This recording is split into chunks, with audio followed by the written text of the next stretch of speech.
Hello friends, आज के इस वीडियो में हम डिस्कस करेंगे एक्सपोनेंट एंड पावर। हम देखेंगे कि इनकी क्या प्रॉपर्टीज है, इनके क्या कॉन्सेप्ट्स हैं और इनका क्या यूज है। तो दोस्तों बढ़ते हैं हमारे वीडियो की तरफ। अगर आपको हमारा वीडियो अच्छा लगे तो इसको लाइक और सब्सक्राइब करना मत भूलिएगा। ओके दोस्तों, चलिए बढ़ते हैं आगे। सबसे पहले हम देखते हैं एक नंबर जो लिखा है आपकी स्क्रीन पर 9 × 9 × 9 × 9 × so on। इसका मल्टीप्लिकेशन बहुत ही बड़ा है और ये नंबर एक जो है वो repeated multiplication of same number है। दोस्तों इस नंबर को रीड करना, राइट करना, कंपेयर करना with other number is very difficult. तो हम एक एग्जांपल और लेते हैं जो आपके सामने लिखा हुआ है। ये भी एक बड़ा नंबर है। इसी तरह दोस्तों हमारे आसपास कई नंबर्स ऐसे होते हैं जैसे कि अर्थ का mass, distance of earth from sun. ये एक बहुत बड़े बड़े नंबर है। इन नंबर्स को रीड करना, राइट करना और कंपेयर करना विद अदर नंबर्स काफी डिफिकल्ट होता है और इनके ऊपर जो मैथमेटिकल ऑपरेशंस होते हैं उनको करना भी काफी डिफिकल्ट होता है। तो उस केस में हम क्या करें? What is the solution? अगर दोस्तों ये जो रिपीटेड नंबर है इसको हम लिखें 9 to the power 9, अगर हम इसको इस फॉर्मेट में लिखें तो इसको लिखना बहुत ही आसान है, इसको रिमेंबर करना भी काफी आसान है और इसको कंपेयर करना दूसरे नंबर के साथ वो भी काफी ईजी हो जाता है। इसी तरह जो आपका सेकेंड नंबर है उसको अगर हम लिखें इस तरीके से 543 × 10 to the power 8, तो इस नंबर को भी रीड करना, राइट करना काफ़ी आसान है। तो दोस्तों ये था बेसिक कि हम इसको यूज़ क्यों करते हैं। अब आगे बढ़ते हैं हमारे बेसिक टर्म्स एंड प्रॉपर्टीज के बारे में एक्सपोनेंट्स की।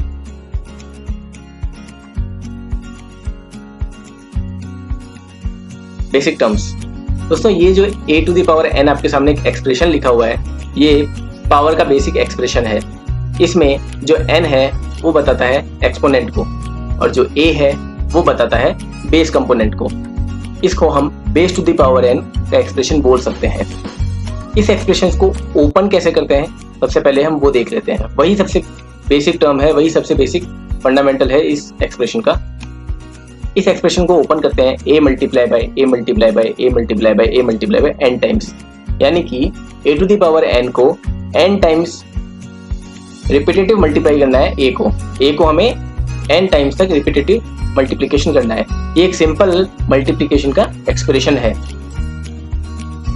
दोस्तों हम इसका एक एग्जांपल भी देखेंगे।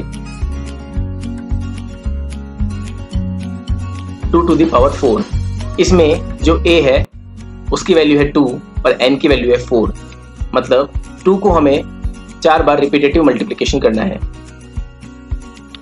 और इस एक्सप्रेशन को हम बोलते हैं 2 raised to the power 4, यानी कि 1 raised to the power n को किस तरह से रिप्रेजेंट करते हैं ये उसका तरीका है। किस तरीके से हम लिखते हैं, किस तरीके से हम उसको बोलते हैं, ये इस एक्सप्रेशन को एक बोलने का तरीका है a raised to the power n। दोस्तों आगे पढ़ते हैं कुछ basic laws and properties of this expression. सबसे पहले प्रॉपर्टी है a raised to the power 0 = 1। इसका प्रूफ हम नेक्स्ट स्लाइड में देखेंगे, उसमें हम इसको मैथमेटिकली प्रूफ करके ही बताएंगे। दोस्तों किसी भी नंबर की पावर 0 अगर होती है तो उसको 1 से रिप्रेजेंट किया जाता है। ये आप रिमेंबर कर सकते हैं, accept 0 raised to the power 0, क्योंकि 0 raised to the power 0 define नहीं है। एक्सेप्ट 0, किसी भी नंबर की पावर अगर 0 होती है तो उसको 1 से डिफाइन किया जाता है। नेक्स्ट प्रॉपर्टी हम देखते हैं मल्टीप्लिकेशन। अगर दो पावर को जो कि सेम बेस की हैं मल्टीप्लाई किया जाता है तो उनके जो एक्सपोनेंट्स हैं वो ऐड हो जाते हैं। जैसा देखिए a raised to the power x and a raised to the power y दोनों मल्टीप्लिकेशन में हैं, इनके एक्सपोनेंट x और y हैं। सिंस ये both numbers are of the same base, इसलिए इनकी एक्सपोनेंट्स को हम ऐड कर सकते हैं। इसका एक एग्जांपल भी देख लेते हैं कि वास्तव में ऐसा होता भी है या नहीं होता है। देखिए हमने एक एक्सप्रेशन लिया 2 raised to the power 1 और एक एक्सप्रेशन लिया 2 raised to the power 2। 2 raised to the power 2 1 को हम लिख सकते हैं 2 और 2 raised to the power 2 को हम लिख सकते हैं 2 मल्टीप्लाई बाय 2, जैसे कि मैंने लास्ट स्लाइड में बताया था ओपन कैसे करते हैं। नाउ अब इसको हम आगे थोड़ा और सॉल्व करते हैं तो इसको हम लिख सकते हैं 2 मल्टीप्लाई बाय 2 मल्टीप्लाई बाय 2। इसको हम लिख सकते हैं 2 raised to the power 3।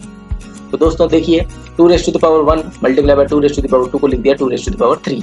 दोनों एक्सपोनेंट्स ऐड हो गए हैं बिकॉज ऑफ सेम बेस। ध्यान रखिएगा दोस्तों, सेम बेस होगा तो ही ये प्रॉपर्टीज एप्लीकेबल है।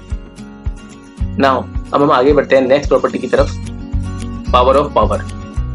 एक एक्सप्रेशन है a raised to the power x उसकी पावर अगर y हो, उसका एक्सपोनेंट अगर y हो, तो उसको कैसे सॉल्व करते हैं? उसमें आपको सबसे पहले क्या करना है, जो भी आपके एक्सपोनेंट्स हैं उनको आपस में मल्टीप्लाई कर देना है, यानी कि a raise to the power x multiply by y। इसका भी हम एक एग्जांपल देखते हैं, 2 raise to the power 2 raise to the power 2।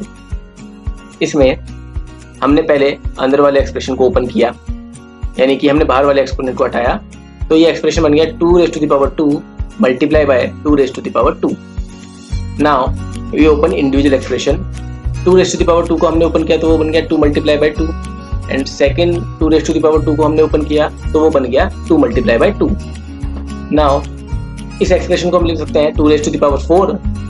तो आप देख सकते हैं कि जो एक्सपोनेंट्स हैं वो आपस में मल्टीप्लाई होंगे तो भी 4 ही आएगा।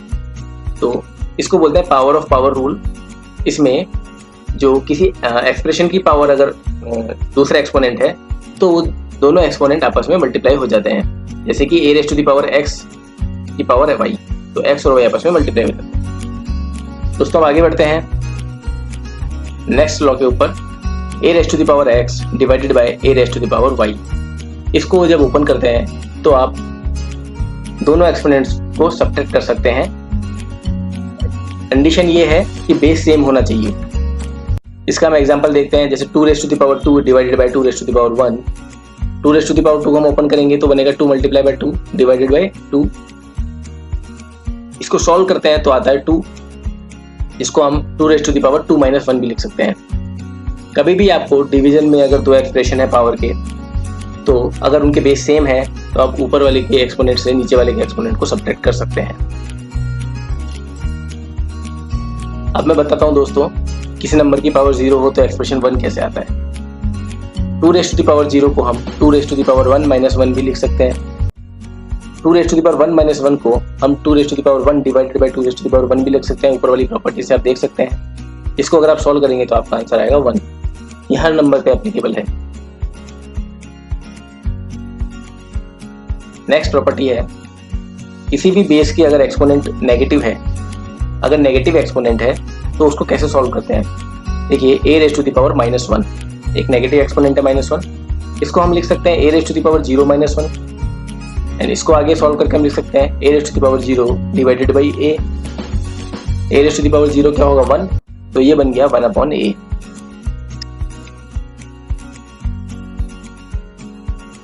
नेक्स्ट प्रॉपर्टी है a मल्टीप्लाई b के होल की पावर m।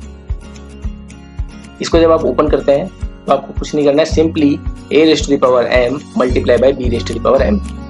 तो बहुत ही सिंपल है, इसलिए मैंने इसका एग्जांपल नहीं दिया है। आप अपने पेपर में इसका एग्जांपल सॉल्व करके देख सकते हैं। a की कोई वैल्यू लीजिए, b की कोई वैल्यू लीजिए और m की कोई वैल्यू लीजिए, सॉल्व कीजिए। देखिए दोनों का जो रिजल्ट है सेम आता है। अगर सेम आ रहा है तो ये लॉ भी सही है, इसको हम यूज़ कर सकते हैं। ये सिंपली आपको ये बताता है कि कोई भी दो नंबर अगर मल्टीप्लिकेशन में है और उनके ऊपर कोई एक्सपोनेंट है तो उसको ब्रैकेट को ओपन कैसे करना है। दोस्तों नेक्स्ट प्रॉपर्टी की तरफ चलते हैं। दोस्तों एक प्रॉपर्टी है, अगर a प्लस b की पावर m है तो इसको आपको ओपन कैसे करना है। तो इसके लिए आपको सिंपल जो बेसिक फंडामेंटल आपका ओपन करने का तरीका है उसी को यूज करना है। That means a plus b को आपको m टाइम्स तक रिपीटेटिवली मल्टीप्लाई करना है। कैसे करना है, देखिए a plus B multiply by a plus B multiply by a plus B, so 1m times. ठीक है दोस्तों, इसका हम एक एग्जांपल कर लेते हैं, a प्लस बी का होल स्क्वायर। इसमें हम a प्लस बी को 2 बार रिपीटेटिवली मल्टीप्लाई करना है, a plus B multiply by a plus B. अब इसको इंडिविजुअल को मल्टीप्लाई बाई कैसे करना है, सबसे पहले हम a को a प्लस बी से मल्टीप्लाई करेंगे, देन हम b को a प्लस बी से मल्टीप्लाई करेंगे। इसको सॉल्व करेंगे तो आएगा a square plus A B plus B A plus B square. ये आपका a प्लस बी का होल स्क्वायर का फॉर्मूला भी बन गया है, a square plus 2ab plus B square. अगर आप फॉर्मूला भूल जाएं तो आप इस तरीके से सॉल्व करके उस फॉर्मूले को डिराइव कर सकते हैं। ये आपके फॉर्मूले की डेरिवेशन भी हो गई है। दोस्तों कुछ इंपॉर्टेंट पॉइंट्स मैं आपको बता देता हूँ। कोई नेगेटिव नंबर है और उसका एक्सपोनेंट अगर ऑड नंबर है तो आपका जो रिजल्ट आएगा वो हमेशा नेगेटिव आएगा। इसी तरह कोई नेगेटिव नंबर है और उसका एक्सपोनेंट अगर इवन नंबर है तो उसका जो रिजल्ट आएगा वो पॉजिटिव आएगा। ये आप याद रख सकते हैं। हम एक एग्जांपल भी देख लेते हैं, x to the power -9 multiply by y raise to the power 3 divided by x raise to the power -7 multiply by y raise to the power 8। इसको अगर सॉल्व करते हैं तो हम इसमें कौन सी प्रॉपर्टी लगाएंगे, हम इसमें यूज करेंगे a raise to the power x divided by a raise to the power y is equal to a raise to the power x minus y। तो सबसे पहले आप देखिए x का जो एक्सपोनेंट है वो -9 है और जो नीचे है x का एक्सपोनेंट है वो -7 है। तो -9 से आपको -7 को सब्ट्रैक्ट करना है। उसी तरह y का जो एक्सपोनेंट 3 है और डिनोमिनेटर में y का जो एक्सपोनेंट है 8 है, तो आपको 3 में से 8 को सब्ट्रैक्ट करना है। जब आप सब्ट्रैक्ट करेंगे तो -9 + 7 and y raise to the power -5, ये आपका बन गया x raise to the power -2 and y raise to the power -5। इसको आपको एक प्रॉपर्टी और याद होगी, किसी भी नंबर का एक्सपोनेंट अगर नेगेटिव होता है तो इसको नीचे ले जाते हैं। तो ये हो गया, वो डिनोमिनेटर में चला जाएगा, तो 1/x² y to the power 5। तो दोस्तों ये था हमारे कुछ basics on exponent and power. अगर आपको हमारा वीडियो अच्छा लगे तो सब्सक्राइब कीजिए, लाइक कीजिए और अगर कोई आपको डाउट हो तो आप कमेंट भी कर सकते हैं। थैंक यू दोस्तों, बाय।